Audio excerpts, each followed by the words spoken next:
வணக்கம். நான் உங்கள் கடலூர் மாவட்டம் நெல்லிக்குப்பத்தை சேர்ந்த மக்கள் சேவகனா, மக்களோடு மக்களாக இருக்கக்கூடிய நெல்லிக்குப்பம் தாபட தமிழ்மாறன் அனைவருக்கும் இனிய மாலை வணக்கம். ஒரு 30 ஆண்டு காலமாக நான் பொது வாழ்க்கையில் இருக்கிறேன். அதுவும் இல்லாமல் ஒரு 10 ஆண்டு காலம் மக்கள் பணியில் கவுன்சிலராக இருந்திருக்கேன். என்னுடைய உயரிய நோக்கம் என்னன்னா, இப்போ நடந்து கொண்டிருக்கிற திராவிட முன்னேற்ற கழக கொடுங்கோல் ஆட்சியை எப்படி இந்த நேரத்தில் வரக்கூடிய 2026 வீட்டுக்கு அனுப்பணுன்றது என்னுடைய வெறித்தனமான இது. அதுக்கு முன்னாடி என்னுடைய அறிமுகத்தில் நான் உங்கள்கிட்ட சொல்லிக்கிறேன். கடலூர் வடக்கு மாவட்ட கழகத்தினுடைய செயலாளர், மரியாதைக்குரிய முன்னாள் தொழில்துறை அமைச்சர் அண்ணன் MC சம்பத் அவருடைய வழிகாட்டுதலில் கட்சி பணியில் நகர கழகத்தில் மாவட்ட பிரதியாக இருக்கேன். மரியாதைக்குரிய கழகத்தினுடைய பொதுச் செயலாளராகவும் இந்த தமிழகத்தை காக்கப் போகிற குடிமராமத்து நாயகனாக இன்று தமிழகத்தினுடைய எழுச்சிமிகு தலைவராக, மக்களுடைய தலைவராக விளங்கி மக்களுடைய எழுச்சியோடு இந்த மக்கள் மத்தியில் எழுச்சி பயணம் மேற்கொண்டிருக்கிற நம்முடைய எடப்பாடியார் அவருடைய போர்ப்படையில முதலாமா இருக்கிற MC சம்பத் அவருடைய வழிகாட்டுதல் அந்த கட்சி பண்ணிட்டு இருக்கேன். இதுல என்னன்னா, எனக்கு ஒரு சின்ன ஆசை. இது வரைக்கும் எல்லாருமே நம்ம சாப்பிட்றதுக்கு ஒரு சேனல் ஆரம்பிக்கிறாங்க, அதெல்லாம் ஆரம்பிக்கிறாங்க. என்னுடைய எல்லா திறமைகளும் இருந்து 30 ஆண்டு காலம் நம்ம பேச்சு திறமையில் அதெல்லாம் இருக்கணுமே. இப்படிப்பட்ட சொல்ல நம்ம ஏன் ஒரு யூடியூப் சேனல் ஆரம்பிக்க கூடாது? திமுகவை வீழ்த்துறதுக்கு நம்மளும் ஒரு துரும்பா, ஒரு தொண்டனா எப்படி இந்த கருத்துக்களை மக்கள்கிட்ட கொண்டு போய் சேர்க்கணுன்ற ஆவல் எனக்கு அதிகமா இருந்துச்சு. பல நாள் கனவு. அதை என்னுடைய அன்பு தம்பியா நெல்லிக்குப்ப நகர கழகத்தினுடைய மாணவருடைய செயலாளராக இருக்கிற அருமை தம்பி ஆனந்தராஜ் அவர் மூலியமா, அண்ணா ஆரம்பிச்சிடலாண்ணா, எதை பத்தி நீ கவலைப்படலாம்னு சொல்லிட்டு என் தம்பி எனக்கு தோளோட தோல் நின்று ஒரு யூடியூப் சேனலை நேற்று நல்லபடியாக ஆரம்பிச்சிட்டோம். அதுல ஒரு நல்ல வீடியோவா நம்ம கைலாசநாதர் கோயில் சிவன் கோயில்ல இருந்து போட்டுட்டு எனக்கு தெரிஞ்ச அடிமட்ட மக்களுடைய கருத்துக்களை எப்படி இந்த திமுகவை வீழ்த்தணும், அண்ணா திமுகவை எப்படி கொண்டு வரணுன்ற ஆவல் இருக்கும்போது ஒரு மிகப்பெரிய துயர சம்பவம் நேற்று இரவு நடந்து போச்சு. அதை பார்த்ததுல இருந்து மனசு ரொம்ப வலிக்குது. ஏன்னா நானும் ஒரு சின்ன வயசுல இது போல இளைஞனா இருக்கும்போது சினிமா மோகத்துல இருந்த போதிலும் இப்ப இருக்கிற சூழ்நிலை ஒரு சினிமா மோகத்துல இருக்கிற சிறுவர்களா இருந்தாலும் சரி, எல்லாருமே இன்னைக்கு இறந்த குடும்பங்கள்ல 9, இன்னைக்கு காலையில 39, சாயந்தரம் பாக்குற 40ன்றாங்க. அதெல்லாம் மனசு வலிக்கக்கூடிய தன்மையா இருக்கு. ஏன்னா புரட்சி தலைவர்னு ஒரு தலைவர் இருந்தாருன்னா இந்த நாட்டை ஆளக்கூடிய தகுதி அவருக்கு இருக்கும் கூட, அப்ப கூட தான் ஒரு தலைவனாக உருவாக வேண்டும் என்று புரட்சி தலைவர் இதுவரைக்கும் எண்ணியதே கிடையாது. மக்கள் புரட்சி ஏற்பட்டு இந்த தீய சக்தி கருணாநிதி அண்ணாவுக்கு பிறகு MGR என்கிற புரட்சி தலைவர் 3 எழுத்து மந்திரமான வாத்தியாரை கட்சியை விட்டு கணக்கு கேட்கும்போது நீக்கினதால மக்கள் புரட்சி ஏற்று தலைவராக மக்கள் திலகமாக ஏற்றுக்கொண்டார்கள். அப்படிப்பட்ட தலைவர் இனிமே உருவாக போவதில்லை, அதுக்குண்டான வாய்ப்பும் இல்லை. அதனால ஒரு படத்தை பார்க்கறீங்கன்னா படத்தை மட்டும் ரசிங்க. ஏன் சொல்றேன்னா, என் வீட்டிலே 2 இளைஞர்கள் இருக்காங்க, என் புள்ள இருக்கு, என் பொண்ணு இருக்கு. சினிமா மோகனா பார்த்து ரசிக்கிறது மட்டும் இருக்கணும். ஏன்னா தீய சக்தி திமுகவை அழிக்கக்கூடிய மாபெரும் வல்லமைமிக்க சக்தி அண்ணா திராவிட முன்னேற்ற கழகம் தான். அனைத்து இந்திய அண்ணா திராவிட முன்னேற்ற கழகம் மக்கள் பேர் இயக்கம் சாதாரண இயக்கம் அல்ல.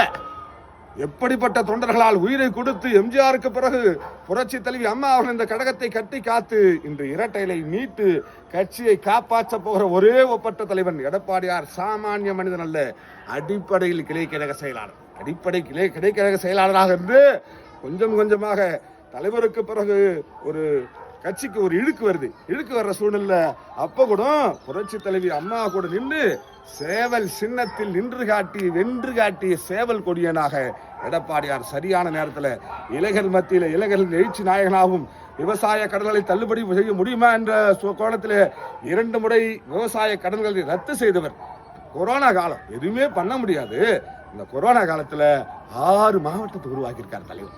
ஒரு மாவட்டத்தை உருவாக்குறதுக்கு 600 கோடி ரூபாய் வேணும். வருமானமே இல்லாத காலத்துல கூட மக்களையும் காப்பாத்திக்கிட்டு 6 மாவட்டங்கள், மருத்துவ கல்லூரி, 11 மருத்துவ கல்லூரி. இந்த திமுக மத்திய அரசாங்கத்தோடு கூட்டணி வைத்துக் கொண்டு, காங்கிரஸோடு கூட்டணி வைத்துக் கொண்டு எதுவுமே நம்ம தமிழ்நாட்டுக்கு செய்யல. ஆனா சாமானிய மனுஷன் அந்த 7.5 இடஒதுக்கீடு, 21 மருத்துவ கல்லூரி, 6 மாவட்டத்தை உருவாக்கியிருக்காங்க. அப்படிப்பட்ட தலைவனுடைய புகழை கொண்டு போய் சேர்க்கணுன்ற வெறியில் இந்த யூடியூப் சேனல் ஆரம்பிச்சேன். அதுக்கு உண்டான நேரம் சரியா இல்ல. இந்த 40 ஊர்கள் பலி கொண்டிருக்கிற இந்த நேரத்துல இது எனக்கு சரியா அந்த வீடியோவை போடக்கூடிய தன்மை இல்லை. தமிழக மக்களே, உங்களோடு எப்பொழுதும் பயணிக்கக்கூடிய உங்கள் நெல்லிக்குப்பம் தமிழ்மாறனாக, சாதாரண சாமானியனாக, மக்களின் சேவகனாக, உங்களிடத்துல இனிமே அடிக்கடி வரக்கூடியவனாக உங்கள் அன்பன் தமிழ்மாறன் வர இருக்கிறேன். எல்லா விஷயத்தையும் மக்களோட மக்கள் இருக்கிறதால உண்மை தன்மைகள் உங்களோட பகிர்ந்து கொள்ள இருக்கிறேன். என்னுடைய ஒரே நோக்கம் 2026 திமுகவை வீட்டுக்கு அனுப்பி சாமானிய மனிதனாக ஒரு தலைவனாக மக்கள் மத்தியில் எழுச்சியோடு புரட்சி தமிழனாக உருவாகி இருக்கிற எடப்பாடியார் ஆட்சி கட்டிலே அமர வேண்டும். இந்த தமிழகம் மிளிர வேண்டும். ஆகவே இந்த முந்தானத்து போடணும்னு நினைச்ச வீடியோவை இன்னைக்கு போடுறேன். இந்த துயரமான சம்பவத்துல சினிமா மோகத்துல யாரும் போகாதீங்க. இன்னைக்கு கடவுளா காட்டி இருக்கிறது. ஏன்னா ஒரே ஒரு வார்த்தை சொல்லி முடிச்சிருந்தேன். ஏன்னா இனிமே நம்ம நிறைய பேச போறோம். வாரத்துல ஒரு வீடியோ போடுறோம், எல்லாத்தையும் நம்ம பகிர்ந்துக்க போறோம். எடப்பாடியார் ஆன்மீகத்துல உள்ளவங்களுக்கு தெரியும், இது கலியுகம். கலியுகம் என்றால் வதம் செய்கிற காலம். அந்த வதம் செய்கிற காலத்தின் போது முருகருக்குரியது. எடப்பாடியார் கூட தான் 153 154 தொகுதி சுத்தி வந்துட்டார். எங்க திருச்செந்தூர் வதம் செய்யக்கூடிய முருகன் பெருமான் இருக்கக்கூடிய திருச்செந்தூர்ல தன்னுடைய பிரச்சாரத்தை ஆரம்பிச்சாரு. இன்னைக்கு 150 தொகுதியை தாண்டி போயிட்டு இருக்காரு. 234 தொகுதியில. எதுக்காக சொல்ல வரேன்னா, அந்த பேர் பாருங்க, தமிழ்நாட்டை காப்பாத்துறதுக்கு யாரு? ஈசன், எம்பெருமான் ஈசன் என்ன பண்ணாரு? தமிழ்நாட்டையும் தமிழையும் காக்கிறதுக்காக நெற்றிக்கண்ணிலிருந்து உருவாக்கி தமிழுக்கென்று ஒரு கடவுளை உருவாக்குறது முருகப்பெருமான். அந்த முருகப்பெருமான் பெயர் கொண்ட சாமி எடப்பாடி பழனிசாமி.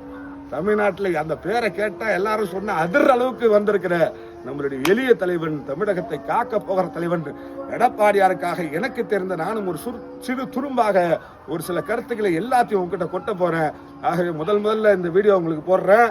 தமிழக மக்கள் எல்லாம் ஆதரவு கொடுங்க.